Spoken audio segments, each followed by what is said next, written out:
ఓం నమో భగవతే వాసుదేవాయ.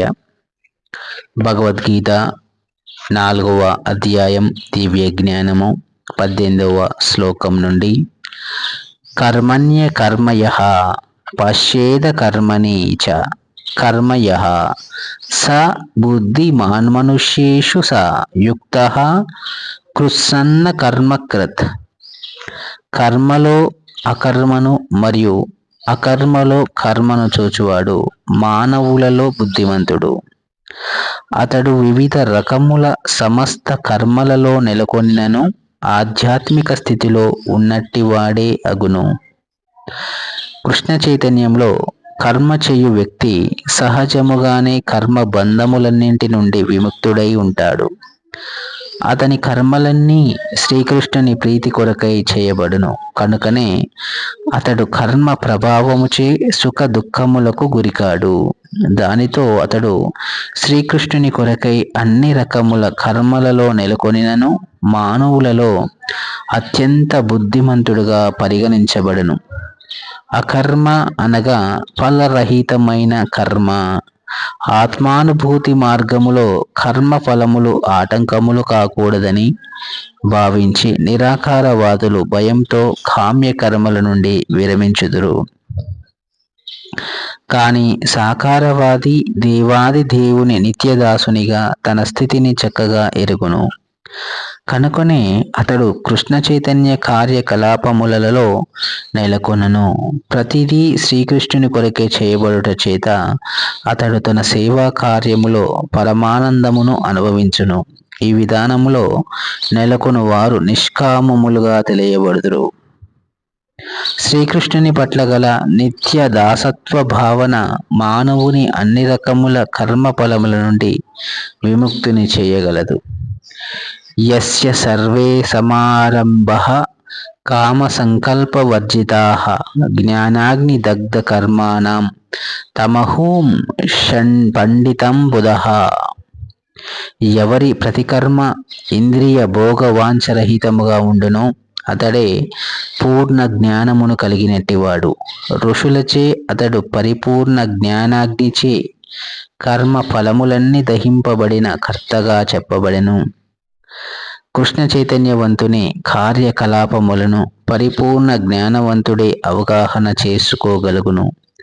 కృష్ణ చైతన్యవంతుడు అన్ని రకాల ఇంద్రియ భోగవాంఛల నుండి విముక్తుడై ఉండుట చేత దేవాది దేవునికి నిత్య దాసుడనను తన నిజస్థితికి సంబంధించిన పరిపూర్ణ జ్ఞానముతో తన కర్మ ఫలములన్నింటినీ అతడు దహించుకొనినట్టి వాడిగా ఎరుగవలెను. అట్టి పరిపూర్ణ జ్ఞానమును సాధించినట్టి వాడే నిజమైన పండితుడు. భగవంతునితో గల నిత్య దాసత్వమనే సంబంధముకు సంబంధించిన ఈ జ్ఞానాభివృద్ధి అగ్నితో పోల్చబడును. అట్టి అగ్ని ఒక్కసారి రగిలింపబడగానే అది అన్ని రకములైన కర్మఫలములను సమూలముగా దహించి వేయును. త్యక్త్వా కర్మఫలాసజ్గం నిత్యతృప్తో నిరాశ్రయః కర్మణ్యభి ప్రవృత్తోపి నైవ కించిత్ కరోతి సహా. తన కర్మఫలముల పట్ల సమస్త ఆసక్తిని విడిచి నిత్య సంతృప్తినిగా నిరాశ్రయునిగా ఉండేవాడు వివిధ రకముల కర్మలలో నియుక్తుడైనను ఎట్టి కామ్య కర్మలు చేయనివాడే అగును. మానవుడు సమస్తమును కృష్ణ చైతన్యంలో శ్రీకృష్ణుని కొరకే చేసినప్పుడు ఆ భావనలోనే ఈ కర్మబంధముల నుండి విముక్తి సాధ్యపడును. కృష్ణ చైతన్యవంతుడైన భక్తుడు దేవాది దేవుని పట్ల గల శుద్ధ ప్రేమతోనే వర్తించును. కనుక కర్మ ఫలముల పట్ల ఆసక్తిని కలిగి ఉండడు. అతడు భారమంతటినీ శ్రీకృష్ణునికి విడుచుట చేత తన పోషణ విషయములో కూడా ఆసక్తిని కలిగి ఉండడు. అతడు తనకు లేని వాటిని అర్జించుటకు లేదా ఇదివరకే తన ఆధీనములోని వాటిని రక్షించుకొనుటకు గాని ఆరాటపడడు. అతడు తన కర్తవ్యమును శక్త్యానుసారముగా నిర్వర్తించి పిమ్మట సమస్తమును శ్రీకృష్ణునికే విడిచివేయును.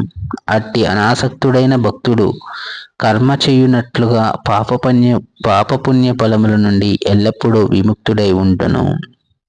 ఇట్టి స్థితి అకర్మకు అనగా ఫలాపేక్ష లేని కర్మకు చిహ్నము. కనుకనే కృష్ణ చైతన్య రహితమైన ఏ ఇతర కర్మ అయినను తప్పక కర్తను బంధించును. ఇదివరకే తెలుపబడినట్లు అదే వికర్మ నిజస్వరూపము. నిరాశీర్యత చిత్తాత్మ త్యక్త సర్వ పరిగ్రహ శారీరం కేవలం కర్మ కుర్వన్నప్నోతి కిల్బిషం. అట్టి అవగాహన కలిగిన మానవుడు మనోబుద్ధులను పూర్తిగా నిగ్రహించి తమకు గల వస్తువులపై స్వామ్య భావనను విడిచి కేవలం జీవిత అవసరముల కొరకే కర్మను అనుసరించును. ఆ విధముగా వర్తించుచు అతడు పాప ఫలితములచే ప్రభావితుడు కాకుండును.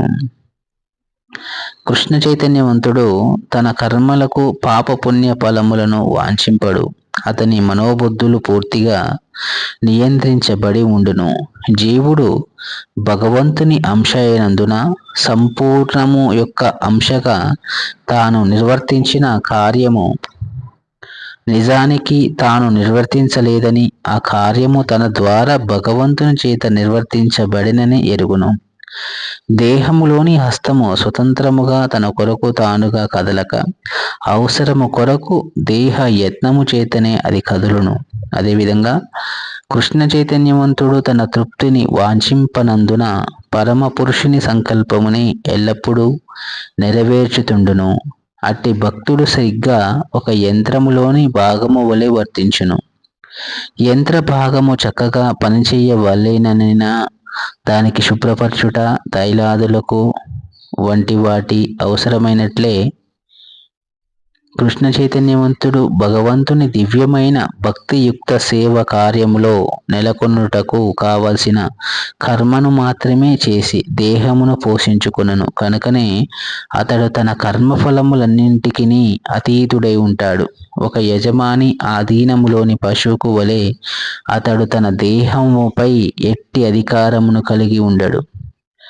క్రూరుడైన యజమాని కొన్నిసార్లు తన ఆధీనములోని జంతువును చంప యత్నించినను ఆ జంతువు అందుకు ప్రతిఘటించదు. నిజమునకు అది ఎట్టి నిజమైన స్వాతంత్రమును కలిగి ఉండదు. కృష్ణ చైతన్యవంతుడు పూర్తిగా ఆత్మానుభూతి మార్గమున నెలకొని ఉండుట చేత అతడు భౌతిక వస్తువులను సాధించుటకు కావాల్సిన తీరిక సమయమును కూడా కలిగి ఉండడు. దేహాత్మలను పోషించుట కొరకై అతనికి అక్రమ మార్గముల ద్వారా ధనమును సేకరించిన అవసరము లేదు. కనుక అతడు అట్టి లౌకిక పాపముల చేత ఎన్నడూనూ కలుషితుడు కాడు. ఆ విధముగా అతడు తన సమస్త కర్మ ఫలముల నుండి విముక్తుడగును. యదృచ్ఛా లాభ సంతుష్టో ద్వంద్వాతీతో విమత్సరః సమః సిద్ధావసిద్ధౌ చ కృత్వాపి న నిబధ్యతే. యాదృచ్ఛికంగా లభించిన దానితో సంతుష్టుడగువాడు ద్వంద్వాతీతుడు, అసూయ రహితుడు, జయాపజయములు రెండింటిలో స్థిరుడై ఉండేవాడు. కర్మలను చేయుచున్నను ఎన్నడూనూ వానిచే బద్ధుడు కాడు. కృష్ణ చైతన్యవంతుడు దేహ పోషణ కొరకు కూడా అంతగా శ్రమించడు. అతడు యాదృచ్ఛికముగా అనగా అప్రయత్నముగా లభించిన దానితోనే సంతృప్తి చెందుతుండును. ఇతరులను యాచించుట గాని అప్పు చేయుట గాని చేయడు. కానీ తన శక్త్యానుసారం న్యాయంగా కర్మ చేస్తూ లభించిన దానితో అతడు సంతృప్తి చెందుతుండును. కనుకనే అతడు తన జీవనోపాధి విషయంలో స్వతంత్రునిగా ఉండును. ఇతరుల సేవ కృష్ణ చైతన్యంతో చేయు తన సేవకు అంతరాయం కలిగించకుండానట్లుగా చూచుకొనును. ఏమైనను భగవంతుని సేవ కొరకు భౌతిక జగత్తు ద్వంద్వములచే ఏమాత్రం కలత చెందక ఏ రకమైన కర్మలోనైనను అతడు పాల్గొనవచ్చును. భౌతిక జగత్తులోని ద్వంద్వములనేవి శీతోష్ణముల రూపములోనో లేక సుఖ దుఃఖముల రూపములోనో అనుభూతములగును. కృష్ణ చైతన్యవంతుడు శ్రీకృష్ణుని ప్రీతి కొరకై ఎట్టి కర్మను చేయుటకైనను సంశయింపడు. కనుకనే అతడు ద్వంద్వాతీతుడగును. కనుకనే అతడు జయాపజయముల రెండింటిలోనూ స్థిరముగా ఉండును. మానవుడు దివ్య జ్ఞాన సంపూర్ణుడైనప్పుడు ఈ విధమైన లక్షణములు కనిపించును.